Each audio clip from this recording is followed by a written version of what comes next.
Hi there. Today at Exida, we're going to talk about the perfect match of lockpicking and cybersecurity. First off, an introduction is in order. My name is Greg Hauser, and I'm one of the new fish here at Exida. For those reading this, no, that's not a typo. The E is lowercase in Exida. And this is the first of what I hope to be many cybersecurity blog posts I will be posting to the Exida website in the future. Now, I must admit, it's a bit weird to be writing about cybersecurity as a topic, as prior to my position with Exida, I worked for over 17 years with one of the largest companies in the defense industry. Not surprisingly, they weren't very big on having employees talk about their experiences with the company or anything regarding their jobs. So when I saw that not only do the engineers at Exida blog about all manner of security topics, but that the company actively encourages it, well, it took a bit for me to get my head around. And after speaking with a few people about how to kick things off, I thought that chatting about something on the lighter side would be the way to go. Now, fair warning up front, I'm a bit more of a casual writer than most when it comes to cybersecurity topics. But don't worry, we'll have some fun along the way. So let me start by telling you about one of the more amusing icebreakers I enjoy using at parties. It just so happens to be telling people about the first thing that I learned at college.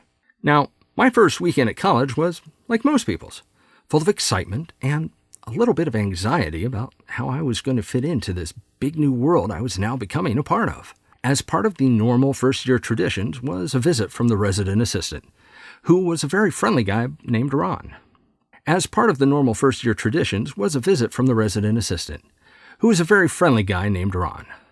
After the initial introduction and welcome, Ron invited my new roommate and I to stop by his room to learn a bit more about the campus and to receive some information that each of the students were required to receive. Being wide-eyed first-year students, we were all too happy to oblige. Plus, he had a TV, which was a rare commodity to have in the dorms at the time. So later that evening, we stopped by, and while going through the required items that every new student to the dorms was supposed to perform, I couldn't help but to take in everything that was around me. It's a natural thing for me to do, but especially now, I was a sponge.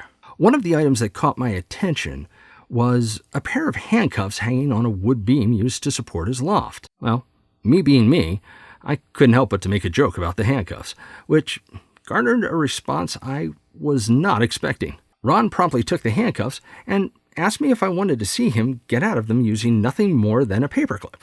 Absolutely! First weekend and goofy hijinks already? This was too good to be true. So, Ron secured the handcuffs around his wrist, reached over to his desk, and picked up a paperclip. And in the blink of an eye, he was out of them again. I spent the rest of the weekend bugging Ron about how he was able to get out of the handcuffs until he finally showed me. Now, I can honestly say the first thing that I ever learned at college was how to get out of police-issue handcuffs using nothing more than an ordinary paperclip.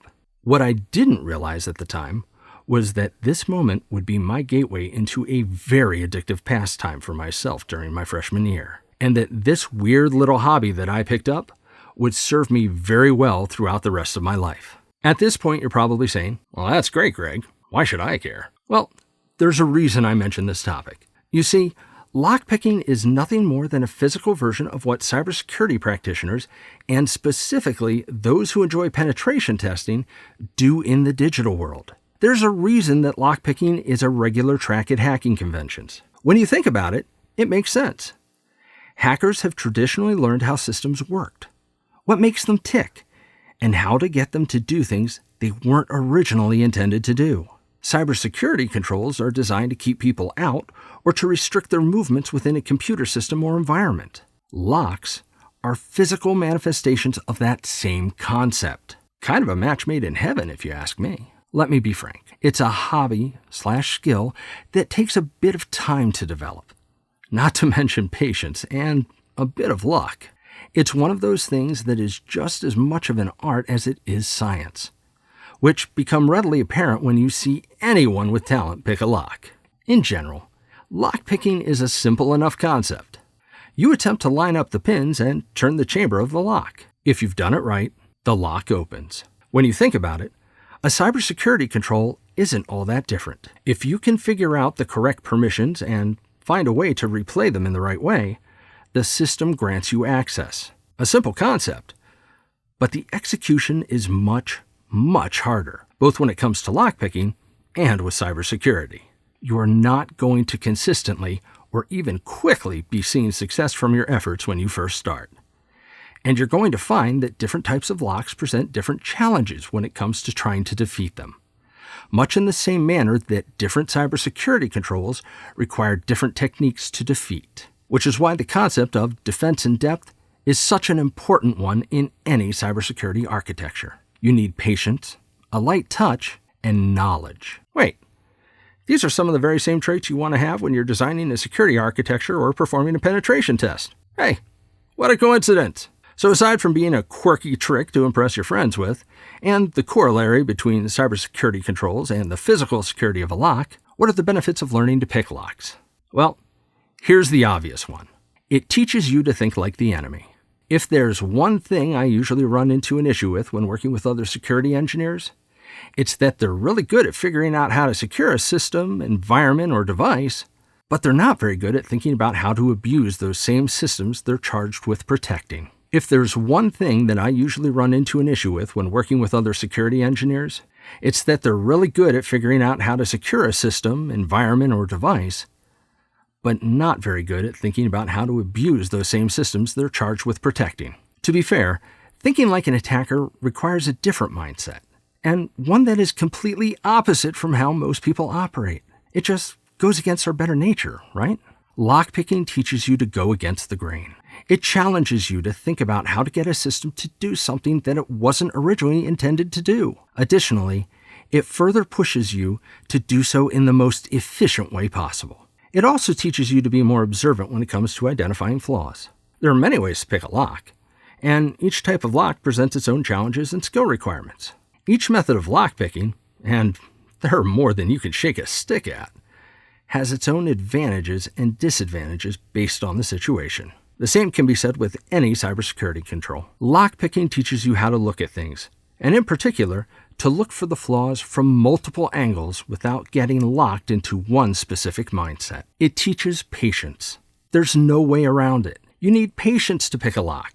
If you're careless, you'll end up with broken tools and possibly even a broken lock. It also requires focus, because without that, you're not going to notice when you've properly set a particular pin on a lock, and you're going to end up going nowhere fast. When you're picking a lock, the lock communicates with you via feedback. The internal mechanisms of the lock tell you what the device is doing, even though the manufacturers don't want you to know the inner workings of the device. Patience and focus allow you to properly observe these things and to understand what these messages mean. The same goes when it comes to cybersecurity. When you rush through things, you're more likely to miss flaws, to make mistakes. How many times have we read about a cybersecurity breach where the root cause was a misconfigured device, or a glaring hole in the system architecture caused because the design team was rushed? Lockpicking forces you to come to terms with the reality that sometimes it's going to take a few different techniques to get past an obstacle, and that you must use all of them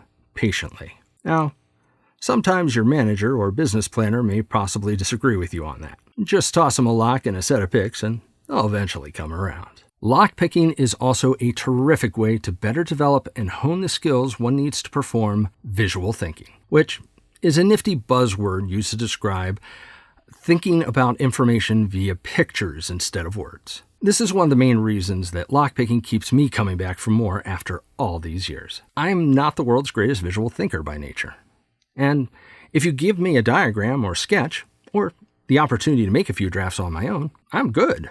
But otherwise, I occasionally run into trouble. Lockpicking taught me how to visualize things much better. In short, I had no other option if I wanted to be successful with it. The fun part is that it really taught me how to visualize security systems and controls. If I could visualize how a locking mechanism, such as the lock on a safe, or even a simple master key lock operated, it didn't take much to stretch that muscle into visualizing how the security architecture for a particular environment worked. Just as importantly, it let me visualize any flaws that might be present in that architecture. Perhaps the most important thing that lockpicking can teach us is that every lock can be opened. Let me repeat that. Every lock can be opened. It is the very nature of a lock to open. It is also the very nature of a lock to close, but only to those who do not have the right credentials or need to access. A lock is not meant to stay closed to everyone, but to let the right people in, and that is its fundamental flaw.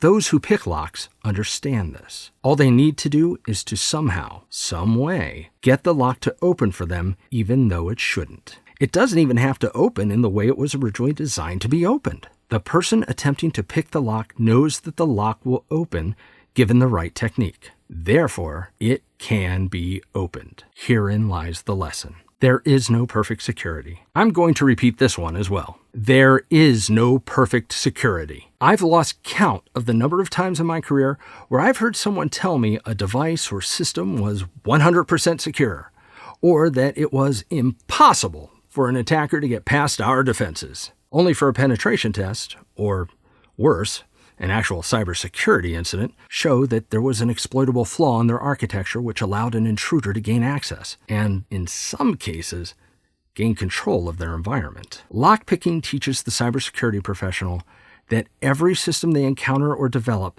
has a flaw in its design. Put another way, every lock has a key. What kind of key can tell you a lot about how to get past the lock. In conclusion, lockpicking is one of the more particularly interesting ways that I've found to develop deeper skills as a cybersecurity professional. For those who are interested in finding out about it yourself, I highly recommend hitting YouTube and becoming familiar with the MIT Guide to Lockpicking. Not to mention, possibly picking up a starter set from companies such as Sparrow or Peterson, and asking a lot of questions on the lockpicking subreddit. Worst case, you might have a fun icebreaker to tell at parties. As I said earlier, this is my first post, and it's also the first one we've recorded here at Exida, but hopefully not the last. So thanks for your time today.